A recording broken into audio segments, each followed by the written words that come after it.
안녕하세요, 만자입니다. 오늘은 갤럭시 Z 플립5에서 사진이나 영상 촬영을 할 때 편의성과 퀄리티를 더 높여줄 수 있는 카메라 설정에 대해서 준비했습니다. 특별히 반드시 사용해야 되는 설정과 함께 사용하지 않아도 되는 설정까지 빠르게 살펴보겠습니다. Z 플립5 카메라 설정은 기본 카메라 왼쪽 상단에 보면 톱니바퀴 아이콘이 있는데 선택하면 카메라 설정 메뉴로 이동하게 됩니다. 가장 먼저 상단에 있는 장면별 최적 촬영은 어두운 장면은 밝게, 음식이나 풍경은 더 생생하게 촬영할 수 있도록 자동으로 보정되는 기능입니다. 해당 기능을 사용했을 때와 사용하지 않았을 때 촬영된 사진을 비교해 보면 장면별 최적화 기능을 사용한 오른쪽 사진에서 바닥 나무의 색상이 더 진하게 촬영됐습니다. 녹색 커피 캡슐에서도 차이를 느낄 수가 있습니다. 장면별 최적화 기능을 사용한 오른쪽 사진에서 녹색이 더 진하면서 조금 더 밝게 촬영됐습니다. 화분에서도 왼쪽 대비 오른쪽 사진에서 잎사귀 색감이 더 밝으면서도 진하게 촬영됐습니다. 이렇게 장면별 최적화 기능을 사용해서 촬영했을 때 색감 표현이 조금 더 풍성하게 촬영되는 것을 볼 수 있습니다. 바로 밑에 있는 촬영 구도 추천은 사용하지 않는 것 추천드립니다. 해당 기능은 사진 촬영을 할 때 베스트 구도로 촬영할 수 있도록 도와주는 기능입니다.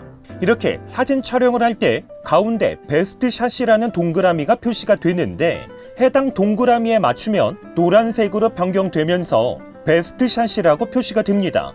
하지만 실제로 사용을 해보면 베스트 샷이라는 느낌을 거의 받지 못하면서 촬영할 때 방해가 되는 경우도 많기 때문에 사용하지 않는 것 추천드립니다. 오히려 해당 기능을 사용하지 않은 상태에서 촬영한 사진이 더 베스트 샷이라는 느낌을 받습니다. 개인적으로는 촬영 구도 추천은 사용하지 않은 상태에서 이렇게 분할 격자 스크린을 사용해서 구도를 맞추면서 촬영하는 게 더 좋습니다. 밑에 있는 QR코드 스캔은 기본 카메라에서 QR코드 스캔을 할 수 있기 때문에 사용하는 것 추천드립니다. 바로 밑에 있는 촬영 버튼 밀기를 선택하면 고속 연속 촬영과 움직이는 사진 GIF 만들기 중에서 선택할 수가 있는데 이건 사용자 스타일에 맞게 선택하시면 됩니다. 저는 고속 연속 촬영으로 사용을 하고 있는데 사진 촬영 버튼을 아래로 밀어주면 이렇게 고속으로 연속 촬영되는 것을 볼 수 있습니다. 다시 카메라 설정으로 나와서 밑에 있는 워터마크를 사용하면 의외로 감성적인 느낌을 연출할 수가 있는데 여행이나 이벤트와 같은 특별한 사진을 촬영할 때 사용하면 정말 좋습니다. 워터마크를 사용함으로 변경한 다음에 선택을 하면 모델명, 날짜, 시간 중에서 선택할 수가 있는데 모델명 오른쪽에 있는 편집을 선택하면 모델명이 아닌 사용자가 원하는 문구로 변경할 수가 있습니다. 다시 뒤로 나와서 밑에 있는 고급 사진 옵션에서는 고효율 사진과 로우 파일 이렇게 두 가지가 있습니다.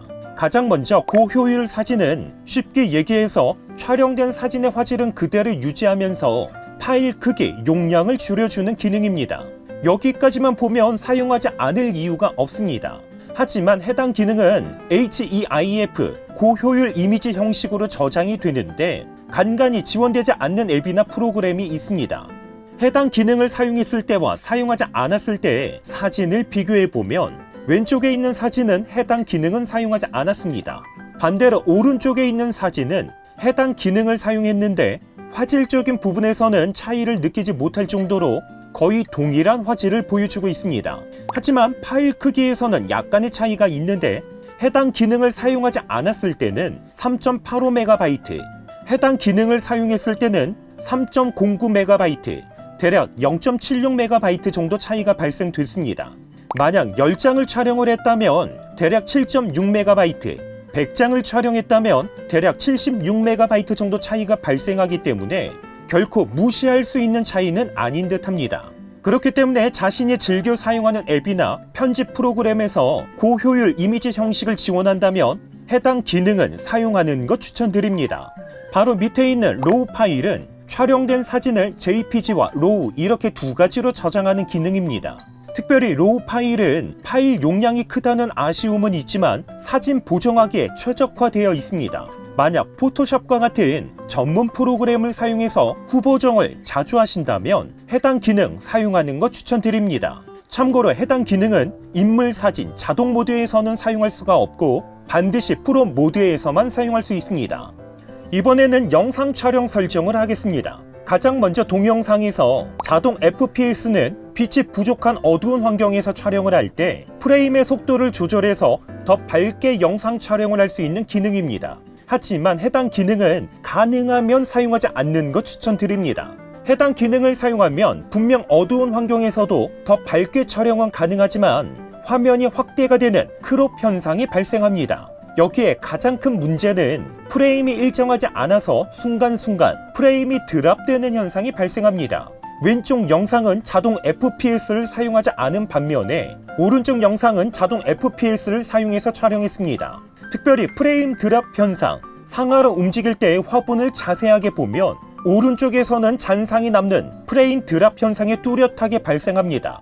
이와는 다르게 왼쪽 영상은 상대적으로 적게 프레임 드랍이 발생하는 것을 볼 수 있습니다. 만약 어둡게 촬영되는 게 조금 불편하다면 후보정을 통해서 밝기를 조금만 올려주면 어두운 문제는 조금은 해결할 수 있습니다. 밑에 있는 고급 동영상 옵션에서는 고효율 동영상은 사진 촬영 설정에서 소개했던 고효율 사진과 동일한 기능인 관계로 넘어가도록 하겠습니다. 밑에 있는 높은 비트레이트 동영상은 동영상 모드와 프로 동영상 모드에서만 사용할 수가 있는데 쉽게 얘기해서 동영상 촬영에서 비트레이트가 높을수록 더 좋은 화질과 음질로 촬영할 수가 있습니다. 대신에 그만큼 파일 용량은 커질 수밖에 없습니다. 실제로 높은 비트레이트 동영상 기능을 사용했을 때와 사용하지 않았을 때 영상을 비교해보면 해당 기능을 사용해서 촬영한 오른쪽 영상이 조금 더 자연스러운 색감을 보여주고 있습니다. 하지만 저장된 파일 크기에서는 차이가 꽤나 크게 발생하는데 높은 비트레이트를 사용하지 않은 상태에서 풀 HD 30프레임 20초 촬영 기준 36.32MB, 높은 비트레이트를 사용해서 풀 HD 30프레임에 23초 촬영 기준 95.15MB, 물론 3초 정도의 편차가 있다는 것을 고려해도 저장 파일 크기에서는 대략 2배 이상의 차이가 발생했습니다. 그렇기 때문에 평소에는 해당 기능은 끄고 사용하는 것 추천드립니다. 바로 밑에 있는 HDR10 플러스 동영상 역시 사용하면 촬영 대상, 피사체에 맞게 색상과 대비를 최적화시켜서 조금 더 좋은 퀄리티의 영상 촬영을 할 수가 있습니다. 왼쪽 영상과 오른쪽 영상을 비교해보면 색감에서 꽤 차이가 나는 것을 볼 수 있는데 해당 기능을 사용해서 촬영한 오른쪽 영상에서는 색감이 더 자연스럽게 촬영은 됐지만 대신에 화사함은 다소 부족합니다. 이와는 반대로 왼쪽 영상은 더 화사한 느낌으로 촬영은 됐지만 다소 자연스러운 느낌에서는 오른쪽 영상 대비 다소 부족하다는 느낌이 있습니다. 저장된 파일 크기에서는 해당 기능을 사용하지 않았을 때는 33MB, 해당 기능을 사용했을 때는 46MB로 대략 13MB 정도의 차이가 발생됐습니다. 그렇기 때문에 해당 기능은 조금 더 자연스러운 색감을 원하신다면 사용하는 것 추천드립니다. 바로 밑에 있는 대상 추적 AF는 사용하는 것 추천드립니다. 해당 기능은 사진 촬영과 동영상 촬영 모두 사용할 수가 있습니다. 이렇게 원하는 피사체를 한 번만 터치하면 네모박스로 해당 피사체를 자동으로 추적하게 됩니다. 하단에 있는 촬영 방법에서는 여러 가지의 촬영 방법을 선택할 수가 있는데 이건 사용자 스타일에 맞게 선택하시면 됩니다. 다시 카메라 설정으로 나와서 밑에 있는 설정 유지는 카메라를 종료 후 다시 시작을 했을 때 방금 전에 사용했던 카메라 설정이 초기화되는 것을 방지할 수 있습니다. 선택을 해보면 카메라 모드부터 셀피 화각, 필터, 슈퍼스테디까지 해당 기능을 사용함으로 변경하면 카메라를 완전히 종료 후 다시 시작을 했을 때 이전에 사용했던 설정 그대로 사용할 수가 있습니다.